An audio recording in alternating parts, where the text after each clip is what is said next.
Shalom Vracha à tous nos auditeurs ainsi que toutes nos auditrices. Aujourd'hui, Be'ezrat Hashem, nous allons parler de la paracha de Pinchas, qui est une paracha en rapport avec le sujet du 17 Tammuz, la période du 17 Tammuz jusqu'au 9 Av que nous allons, Be'ezrat Hashem, aborder mardi prochain.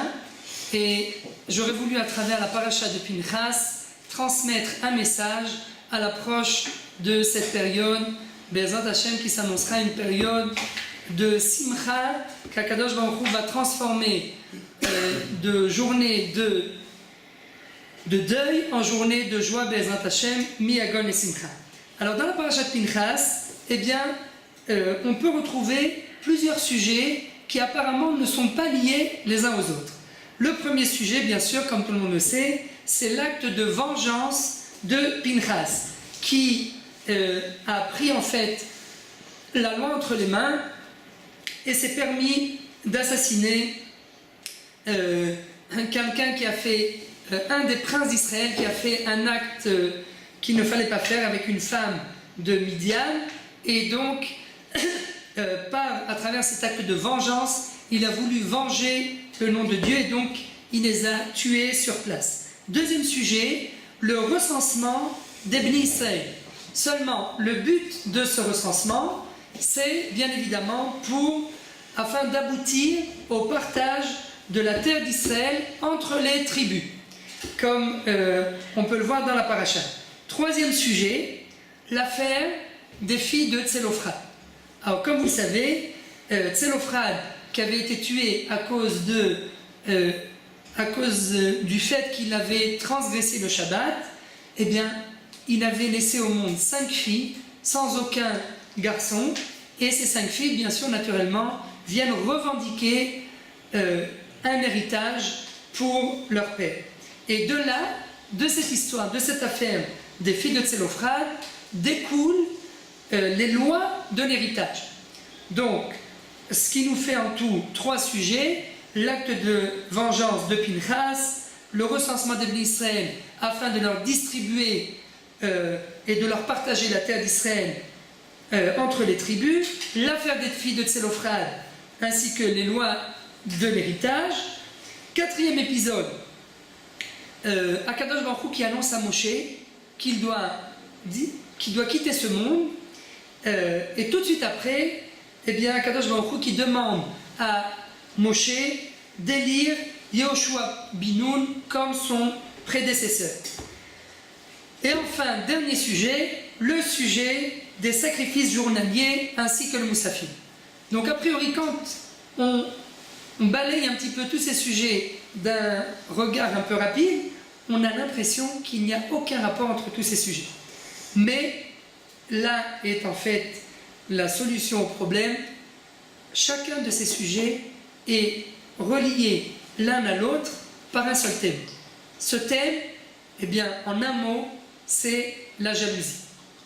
Seulement, comme vous allez le voir, il existe 3 sortes de jalousie.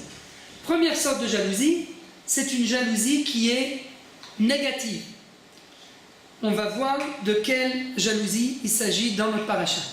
Deuxième sorte de jalousie, c'est une jalousie positive. Et troisième sorte de jalousie, eh bien, c'est quand il n'y a plus du tout de jalousie.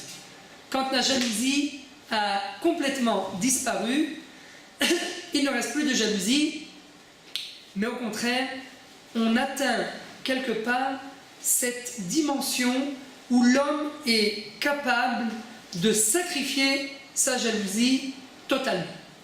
Alors, on va commencer, avant de commencer ces 3 sortes de jalousie, eh bien, il faut comprendre que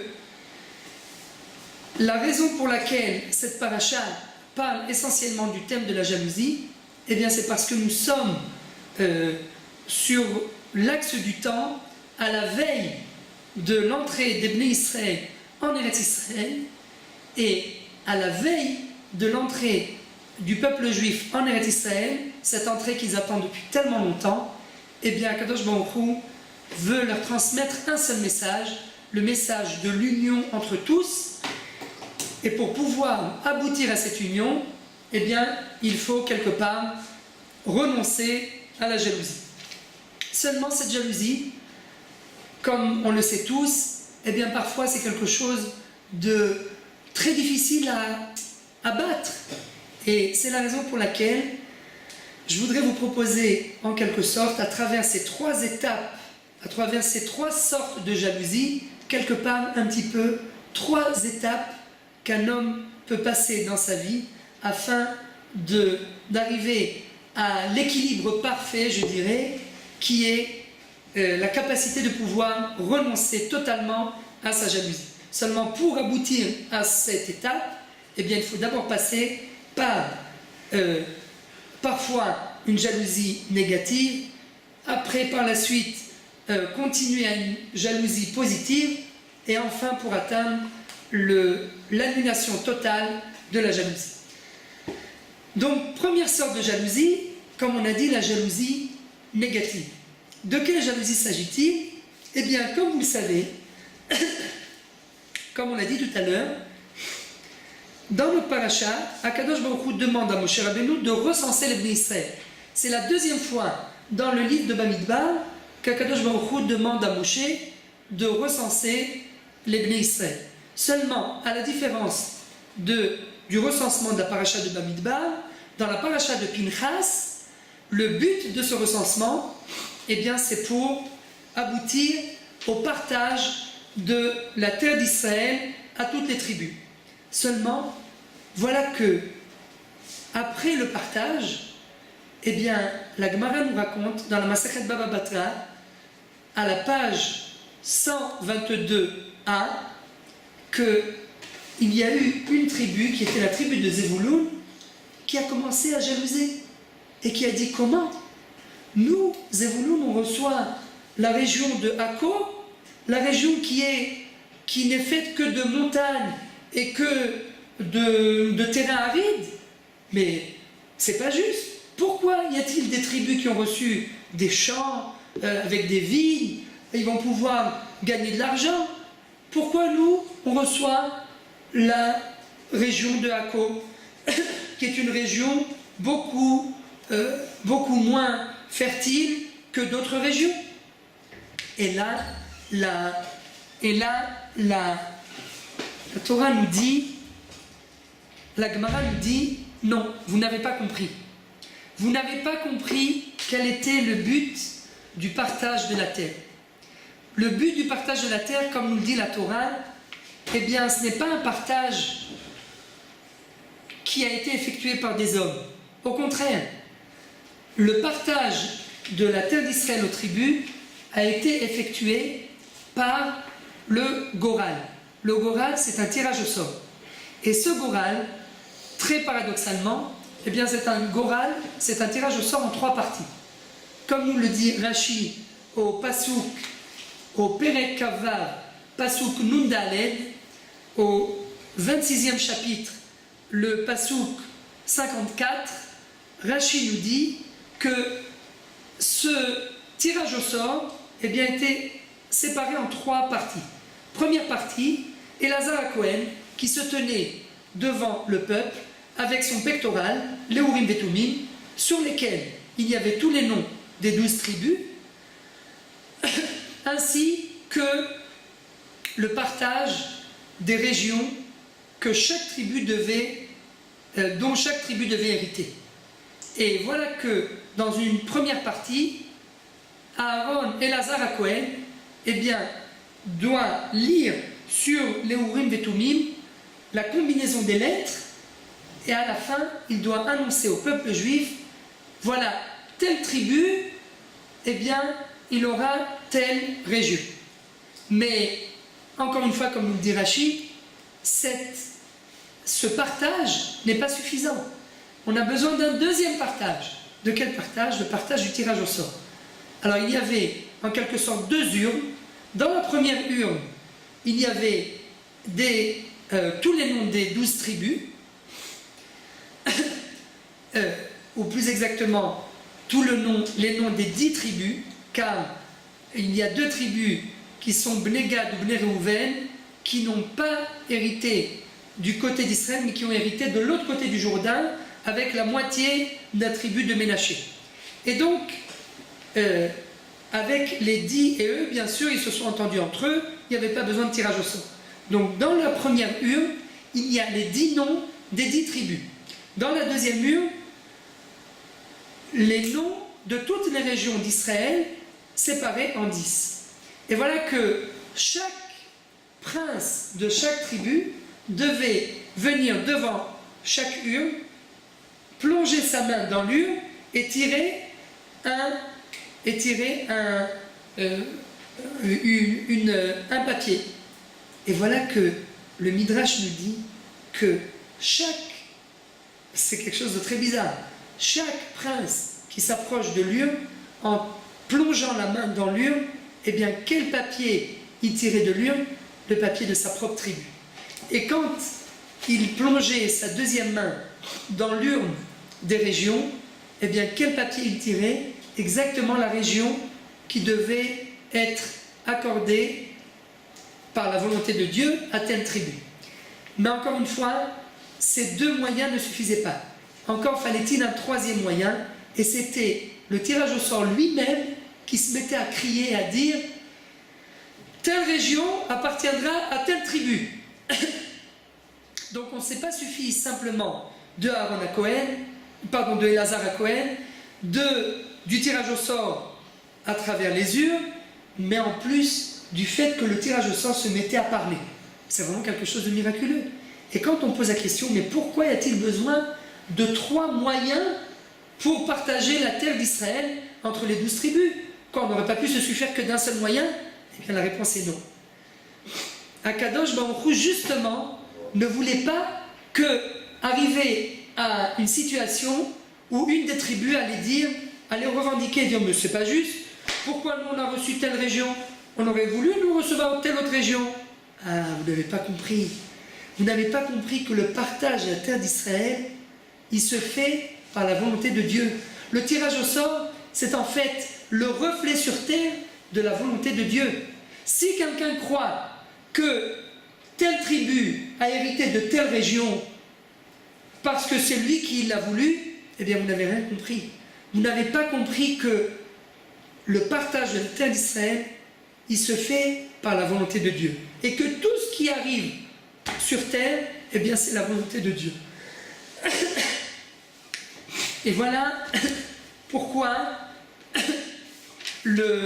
comme nous le dit la Gemara, la tribu de Zébulon, eh bien, a malheureusement mérité une critique à cause de la revendication qu'ils ont exprimée à Moshe en disant c'est pas juste, nous on aurait voulu une autre région. Eh bien, comme nous le dit le Tanakh, comme nous le dit la Gemara, Akadosh Baruch Hu a critiqué cette attitude et nous a dit vous n'avez pas compris. Al-pi hagoral techalek nachalato.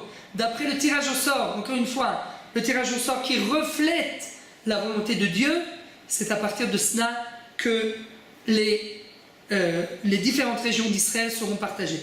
Donc, on voit une première sorte de jalousie qui est une jalousie négative et qui, malheureusement, entraîne une critique de la part d'Akadosh Baruch Hu.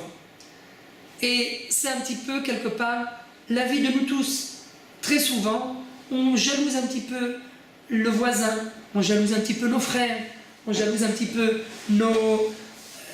nos coéquipiers au travail, nos amis du travail.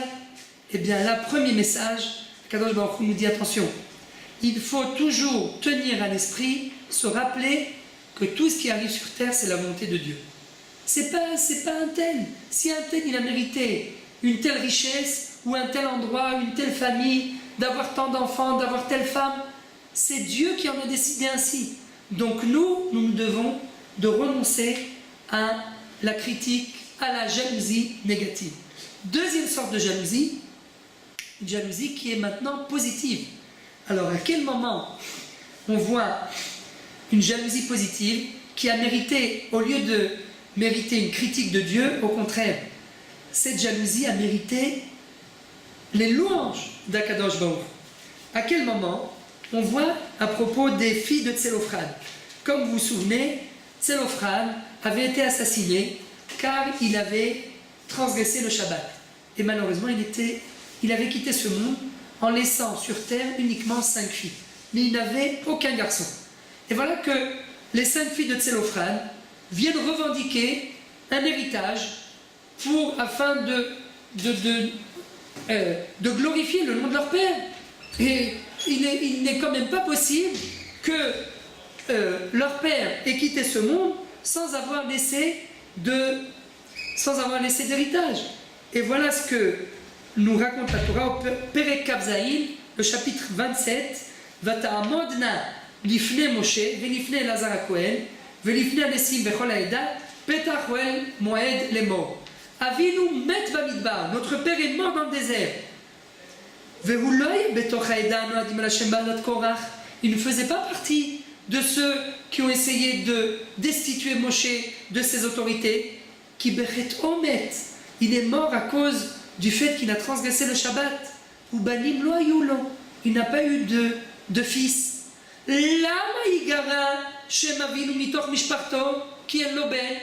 Pourquoi son sang serait autre que celui qui avait un garçon? Quoi? Parce qu'il n'a pas de garçon? Et alors, nous sommes 5 filles, nous voulons un héritage afin de perpétuer le nom de notre père. Moshe Rabbeinu ne savait pas quoi répondre. Moshe Rabbeinu apporte cet argument devant Hachem. Et là, qu'est-ce que nous dit la Torah? Le début de la 4e montée de la parashat Pinchas. Vayomer Hachem el Moshe, Ken benot Tselophran dovrot, Naton titen lahem achuzat nachala betoch ache avihem. C'est ce qu'elles disent, c'est ce qu'elles revendiquent. Eh bien, donne-leur un héritage. Qu'est-ce que nous dit Rashi? Ken benot Tselophran dovrot, yafet avou.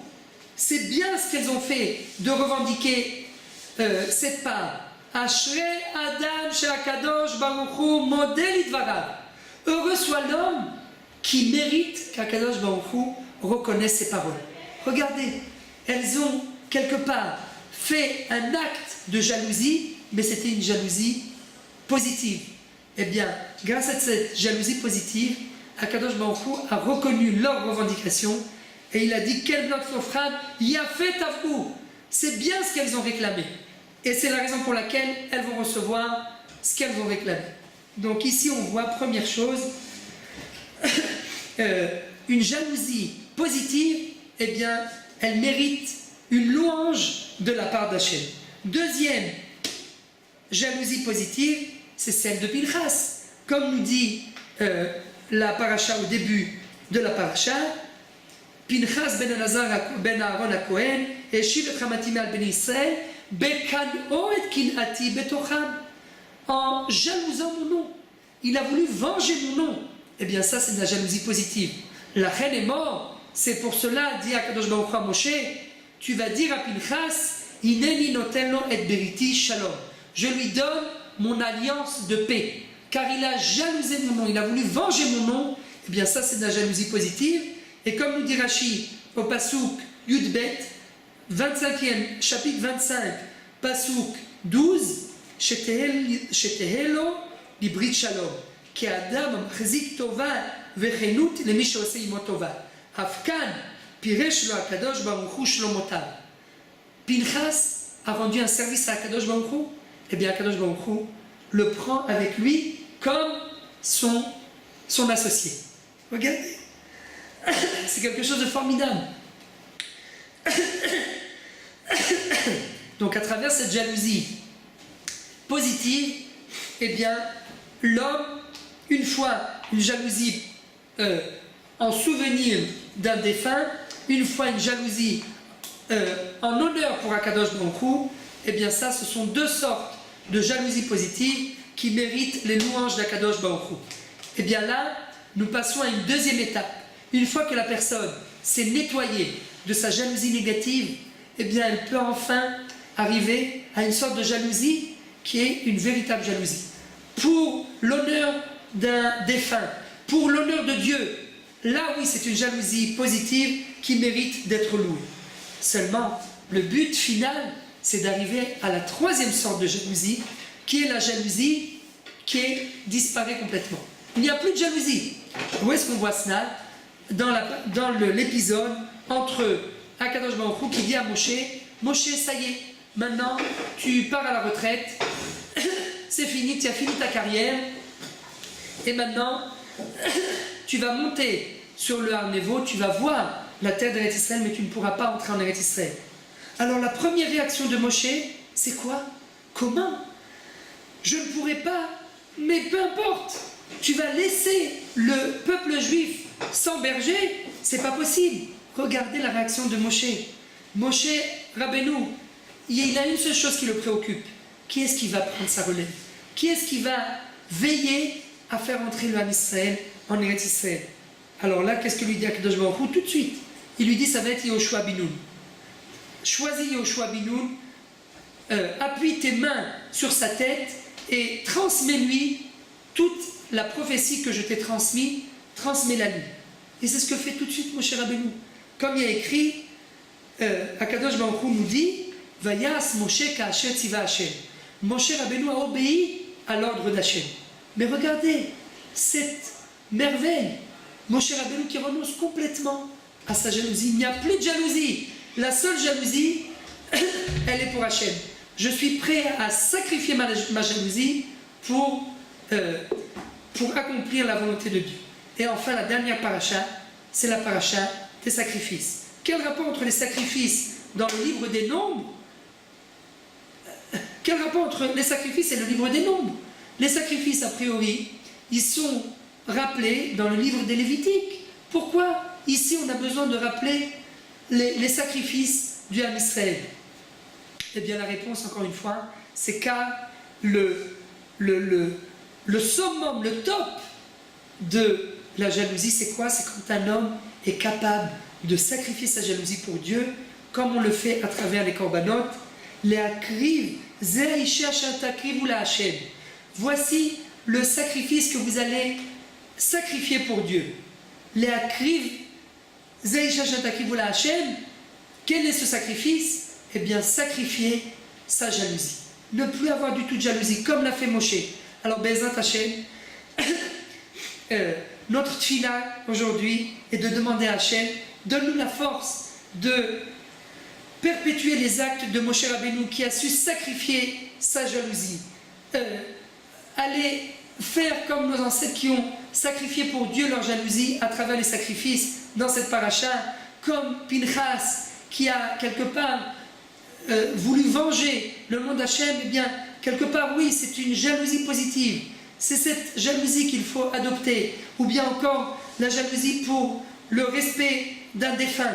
C'est cette sorte de jalousie qu'il faut adopter. Et je voudrais terminer en disant que Bezat Hashem, comme cette semaine d'abord, on atteint la période du 17 Tammuz, et bien que grâce au sacrifice de notre jalousie, que nous puissions faire Bezat Hashem le tikkun de la sinat rinam, de la haine gratuite qui existait à l'époque du deuxième temple, et à travers ce sacrifice de notre propre jalousie, eh bien que nous puissions, Bezat Hashem, réparer la jalousie qu'il y avait à l'époque, la kin'a, et ainsi que la haine gratuite qu'il y avait à l'époque, et de cette façon, eh bien nous pourrons, Bezat Hashem, réparer la faute de nos ancêtres, et Bezat Hashem, grâce à cela, nous pourrons faire venir le Mashiach Bimera V'Yamenu Amen Ken Yeh Ratzon. Une dernière chose, cette semaine, Bezat Hashem, nous avons entendu qu'il y a beaucoup de Juifs qui viennent de France. Eh bien, un message, encore une fois, cette paracha et la dernière paracha que vous allez lire tant que vous serez en France, Bezat Hashem, c'est un message avant d'arriver en Eretz Israël. Sacrifiez votre jalousie, arrivez propre, arrivez Bezat Hashem avec des bonnes midotes, dites-vous que tout ira bien, que Bezat Hashem Akadosh Baruch Hu vous aidera à hériter de la terre d'Eretz Israël, et grâce au sacrifice de cette jalousie, eh bien Bezat Hashem, vous-même vous hériterez pour vous et vos générations à venir de la terre d'Eretz Israël. Mitorkach nizke Bezat Hashem, le binyan bet hamikdash b'mirav yamenu, amen ken yeh ratzon.